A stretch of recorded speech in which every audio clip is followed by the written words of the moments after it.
Today's video is sponsored by good friends of the channel, Vite Ramen. Now, you guys know that I love Vite Ramen. It's good for you, unlike some other cheaper ramen. It's delicious, and the company is just really good. They treat their employees well, they treat me well, so I'm a big fan. As I've been talking about for a while, last year, Vite Ramen actually unleashed their version 2.0 flavors on the world. There's even patch notes that you can read to see what's changed. But now in 2021, they've also released their first spicy flavor, Szechuan chili. Now, Szechuan chili was available on Kickstarter back in February of 2020, but is now available for general purchase and is very, very popular and delicious. It's the first spicy flavor, as I said, for Vite Ramen, but has the same nutritional benefits as the rest of their noodles. So if you like spice and like tasty noodles, there's really no missing out. As always, because Vite Ramen loves me, we do have a custom landing page, which I'll link in the top line of the description down below. Go check out the company, buy some noodles if you're interested.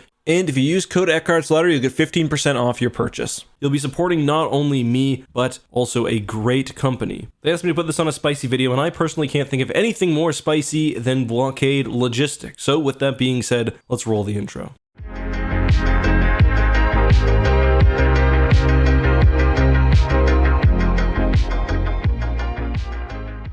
Hey guys, this is EckhartsLadder. Hello and welcome to some more Star Wars content, and today we will be looking at one of the most common tools of warfare in the Star Wars universe, especially during the Imperial era, that is blockades. Now, I've already explained generally how blockades worked in a video last year, or maybe 2 years ago at this point, but that was mostly looking at the mechanics of hyperspace. Today we'll actually be breaking down a blockade and key elements that will be brought into play for any successful blockade. So with that said, let's get started. The first and arguably most important concern when creating a blockade is a knowledge of hyperspace egress points. Unlike what you might think just by watching the Star Wars movies, if you really look into the expanded lore, most hyperspace travel takes place along designated hyperspace routes. Planets will usually be situated along these routes, and you'll need to travel to a physical location in real space in order to jump down the hyperspace lane. Now, some planets have various egress points. Maybe a planet is an intersection of two hyperspace lanes. Maybe the hyperspace lane extends on both sides. I think you get the idea. This is important because a blockade needs to be directly positioned between the hyperspace lane, where incoming traffic will be, and the planet itself, if you're attempting to stop visitors from reaching the surface, which is usually the point of a blockade, or if you're trying to stop anyone from getting out. Practically, most planets are very, very large, and it won't necessarily be feasible to surround the entire planet with a fleet. So you need to figure out where ships need to go and put your force there to stop them. We get a good illustration of this, in fact, at the beginning of The Phantom Menace. The Trade Federation's not surrounding the entirety of Naboo. However, you can see when the Jedi Consular Cruiser comes out of hyperspace, it's directly in front of the blockade. They couldn't easily bypass it. That brings me to my next point, Blockade Composition. And generally in Star Wars, it seems like the best blockades have a combination of nimble fighters or small attack craft and large capital ships. At Naboo, for example, we had the Trade Federation control ships, which added a lot of firepower to the blockade, but we also see at Atollon, for example, where Star Destroyers are used, that TIE fighters will also be scrambled, especially when smaller ships, which can more easily evade large turbo lasers, are present. Ideally, as I said, you'll want a mix of large and small ships, but also medium-sized frigates and cruisers can be very useful. We saw in Lothal that Thrawn used Imperial light cruisers, Architens, to help with customs and to help police anybody coming into the system, whereas the Star Destroyers basically held position. You need to make sure that your blockade is powerful enough to stop anyone from brute forcing their way into the system, while also being flexible enough to pursue craft and to stop people from entering. And again, I think Thrawn's blockade of Lothal is probably the best example of a well-made blockade we have, at least in Star Wars canon. Alright, so my next point is controlling the ground, and although a blockade is largely a space feature around a planet, or to be clear, a space station or other body, if possible, you'll also want to manage your blockade from the ground. Now, admittedly, this won't always be possible. Sometimes blockades are used to starve out a planet before an invasion. For example, in Star Wars Legends, after the Battle of Endor, Coruscant was unassailable by traditional means. They couldn't bust through the planetary shield. So the New Republic discussed blockading the planet because Coruscant Coruscant was dependent on outside shipments of food as a potential strategy for surrender. Now, ultimately, that wasn't used because it would have been very ship intensive and it would have taken a lot of time. But sometimes, going back again to Lothal and Naboo, planets are blockaded after the faction has fully control of the ground as well. When you blockade a planet, you need to make sure that you're absolutely managing every ground resource that can be used against your orbital ships. This was something the Trade Federation did not properly do at Naboo. They left a hangar full of N1 starfighters, which were then secured by the Naboo Royal Guard. If they had just blasted those ships, that would have been one less tool to use against the droid control ship. Now, this wasn't really a blockade, but at Tatooine, we also see how the Empire failed to secure the Millennium Falcon, and that ship was able to then outrun the Star Destroyers and jump to hyperspace. But it's not just ships, there's also transmission towers you'll want to lock down, especially ground-based weaponry which can be turned against your ships. All that and more needs to be taken care of, so if possible, some sort of barrack should be established, and you'll need to figure out the vulnerabilities on the ground. One issue that Thrawn points out in the Thrawn trilogy is that often during a ground assault, major facilities which could otherwise be used by your faction will be destroyed. So if I'm trying to capture Coruscant and I'm just straight up attacking the planet, unfortunately that will usually mean destroying the shield generators and the ground-based weapons, and the barracks and other facilities as well. That's unfortunate because if you could take those alive, then you've got facilities for your troops, you've got extra defenses to help out with your blockade, but that involves a whole another type of military strategy and is usually about getting covert operatives inside the planet before an actual attack begins. Shield generators, for example, can be sabotaged or temporarily turned off without being destroyed, or as we see with the Thrawn trilogy, sometimes you can force a planet to surrender and leave their assets to you. Okay, the final thing is screening, and a large part of blockades in Star Wars is how the good guys get past them, and usually there are several ways. In Dark Empire, for example, it's command codes in and out of an Imperial fleet. We also see that in Return of the Jedi. If you've got the proper codes, you can get through the blockade and get to the planet's surface. We also see in Lothal sneaking aboard ships, which are not ostensibly warships, whether they're for cargo or whatever else, freighters. So operational security will be key for a blockade, and if you are allowing civilian ships to get to the planet's surface, there needs to be an effective way for screening them against intruders. Biosignatures are a good way to test that in Star Wars Rebels. They compare the biosignatures on a ship with the manifest to see if there are any stowaways on board, but another part of that also comes down to ground control. If the blockade is breached, whether through an attack or through subversion, you need to be able to get the enemy before they can deliver supplies or compromise your defenses or whatever else. But guys, that's my introduction to blockades. If there's something you'd like to see me expand on in future videos, did you enjoy this? Let me know all of that and more down in the comments. Until next time though, be safe, have a good one, and may the Force be with you.